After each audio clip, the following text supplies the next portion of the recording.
Hello guys, இனி நம்ம movie ரிவ்யூவில் லெக் பீஸ் இந்த படத்தோடைய ரிவ்யூ தான் பார்க்க போகிறோம். இந்த படம் தமிழில் ஒரு காமெடி மூவியாக வெளிவந்திருக்கு. காமெடி ஃபுல்லான ஒரு என்டர்டைன்மெண்ட் படம் கூட சொல்லலாம். ஏன்னா அந்த அளவுக்கு காமெடி நிறைஞ்சிருக்கு. இப்போ இந்த படத்துடைய கதையை பார்த்தலாம். ஒரு 2000 நோட்டு ஒன்று கீழே கிடக்குது. இதை பார்த்த உடனே 4 பேர் ஓடி வந்து எடுக்கிறாங்க. இவங்க தான் இந்த படத்துடைய ஹீரோ. இவங்க பார்த்தா பணத்துக்காக ரொம்பவும் கஷ்டப்படுறாங்க. ஒருத்தர் கிளி ஜோசியம் பார்க்குறவர், இன்னொருத்தர் மெமகரி பண்ணுறாங்க, இன்னொரு இந்த கூந்தல், அதாவது முடியெல்லாம் விற்கிறவர், இன்னொருத்தர் பேய் ஓட்டுற ஒரு பேய் ஓட்டியாக இருக்கிறாங்க. இவங்க 4 பேர் தான் இந்த படத்துடைய ஹீரோ.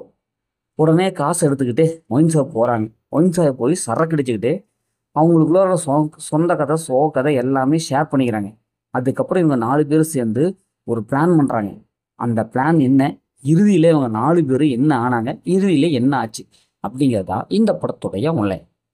படத்துடைய பாசிட்டிவ்னு பார்த்தாவே இந்த படம் வந்து காமெடி படம். அதனால் ஸ்க்ரீன் பிளேவும் ஃபஸ்ட் ஆஃப் கடைசி வரைக்கும் காமெடியாக கொடுத்துருக்காங்க. காமெடி நல்லாவே ஒர்க் அவுட் ஆகிருக்கு. படம் வந்து எந்த இடத்துலையும் பெருசாக போர் அடிக்கலை. ஏன்னா கடைசி வரைக்கும் அந்த காமெடியை அப்படியே கெட்டியாக பிடிச்சி நம்மளை காமெடியாலே இப்போ கொண்டு போயிருக்காங்க.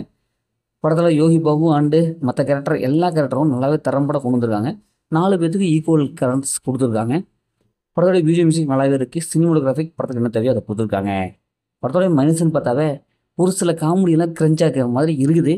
மற்றபடி பெருசாக ஒன்றும் மைனஸில் எதுவுமே இல்லை. ஏன்னா ஃபுல்லாகவே காமெடியாகவே அவங்க கொண்டு வந்ததுனால அது ஒரு பெரிய மைனஸாகவே எனக்கு படலை.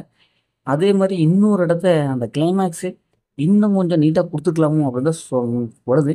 இந்த படத்தில் எந்த படம் எடுத்தாலும் ஆர்ஆர் அப்படின்ட்டு கொண்டு வந்துடுறாங்க. இந்த படத்துலேயும் ஒரு அமானுஷமான ஒரு நிகழ்வை கொண்டு வந்திருப்பாங்க. அது கொஞ்சம் என்னடா இப்படி இருக்குதே அப்படிங்கிற மாதிரி தான் இருக்குது. எந்த படத்தை ஃபேமிலி உட்காந்து கண்டிப்பாக ஃபேமிலி உட்காந்து படத்தில் அந்த மாதிரி எதுவுமே இல்லை. மொத்தம் இந்த படம் எப்படி சூப்பராக இருக்காங்கன்னா இந்த படம் ஒரு ஒத்தரமை தான். ஓகே, இதே மாதிரி அடுத்த ஒரு புதிய முறையில் சந்திப்போம்.